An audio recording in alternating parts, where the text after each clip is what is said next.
Hi there, this is Jackie Hill again, bringing you today another great tip to help you quit smoking in 2013. In fact, to help you quit smoking passe, permanently. Okay, so things are tight at the moment, isn't there? Every time we turn on the news, there's news of deepening economic problems, and everyone is watching what we're spending. And because of the global recession, we're a bit more careful, aren't we, of how we are spending our cash. Well, this is a great time to actually think of how much you can save, how much you can benefit just by quitting smoking. Think how much you can save.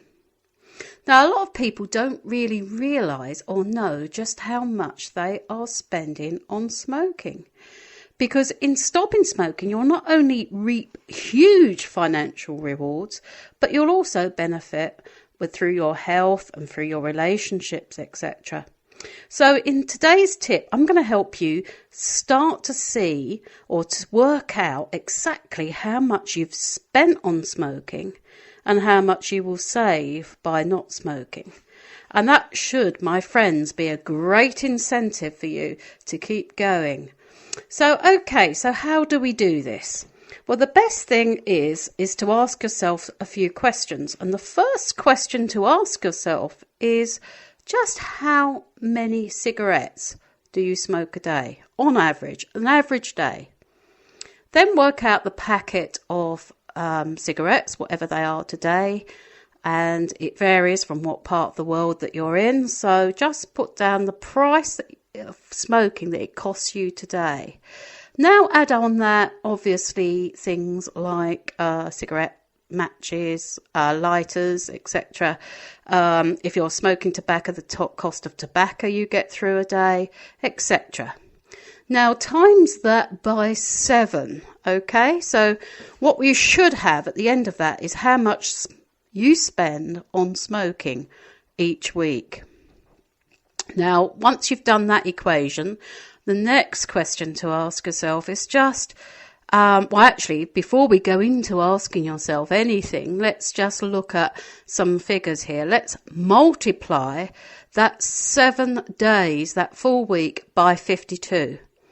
Okay, so you're still with me doing your sums? That's great. So now you should end up with a figure of how much you spend on smoking every 12 months. Now that's your yearly sum. Okay. Now, bearing in mind there's going to be a few differences because if you've been smoking, we're now going to find out exactly how much you've spent in the past. But bearing in mind the difficulty comes that prices of cigarettes have gone up, obviously, from when you first started smoking. So this is just a rough guide. Now, what I'd like you to think about now as you ask yourself this question, how many years have you been smoking? Okay, how many years have you been smoking? So say you've been smoking 10 years. You multiply that figure 10 by the sum that you have for your yearly total. So whatever you spend a year on cigarettes, you just times that by the number of years you've been smoking. Now this is a rough guide of just how much you have spent to date on cigarettes and tobacco products. Okay, so for many of you, I'm guessing there's a real shock factor coming in here because for a lot of people, they could have almost bought a house with that amount. But just have a look and just look at that figure and just let that figure settle in. Just think for a moment. Just think what you could have spent that money on.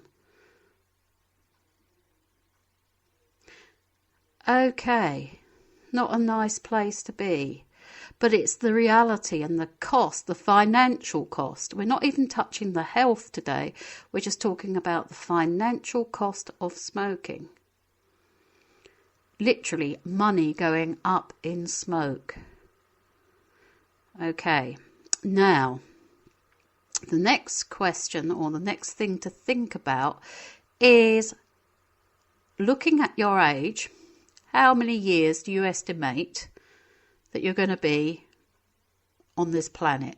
Let's say that the average age is about 80 or 90 at the moment. It's usually around those figures, isn't it? So just pull a figure there. Let's go for 80 or 85 or whatever you feel comfortable with, and times that by your yearly sum. That is the amount you spend a year on smoking. Times it by how many years you have from your present age to the time that you've picked, the age that you've picked. So, for example, if your present age is 50 and you've gone for a lifespan of, say, 80 years, then you're looking at times in your yearly sum by 30 years. Now, what you end up with now is how much you will spend if you continue smoking. Okay, so, excuse me a moment. So you should now have this figure on your piece of paper of just how much you're going to spend at the current rate and cost of cigarette smoking or tobacco smoking to the time that of your expected lifespan. And just let that figure settle in. Again, for many, it's quite a bit. I mean, even if you just spend 1,000 a year on smoking, that's €1,000 or £1,000 or $1,000. You're talking about 30,000 if you've got 30 years to your expected lifespan. Just think now what you could spend that money on. Just think for a moment just how wonderful it would be to have that cash right now, coming before you now, weekly. You could save it. Just think what you could do with it. Just think what you could buy with it. Just think how you could spend that. It could get you out of debt. Maybe it could provide some comfort in your older age. It's entirely up to you, but just spend some time thinking about that sum of money. That's great. Now I'm going to leave you with a question to think about. Are you ready? Are you ready to quit smoking? Is that a big enough incentive for you? Or maybe, there are other incentives that you have and that just adds to the value of becoming a non-smoker. Or are you going to spend the rest of your life jeopardising your health and actually just throwing money down the drain? Remember, you've worked hard for this money. You've worked hard. You owe it to yourself and your family and your loved ones. So just think about that and let those figures just settle in. Just let them percolate. And I'll see you on the next tip. Okay, so take care of yourself and head over to my Facebook page. I'd love to hear from you. It's www.facebook.com/want to stop smoking. And I'd love to see you there. You can also see me on my website, which is www.fastforwardtherapies.co.uk. And you can read all about me and other services that I offer there. Okay, that's great. Let's keep going. And I look forward to bringing you another tip very soon. Bye for now.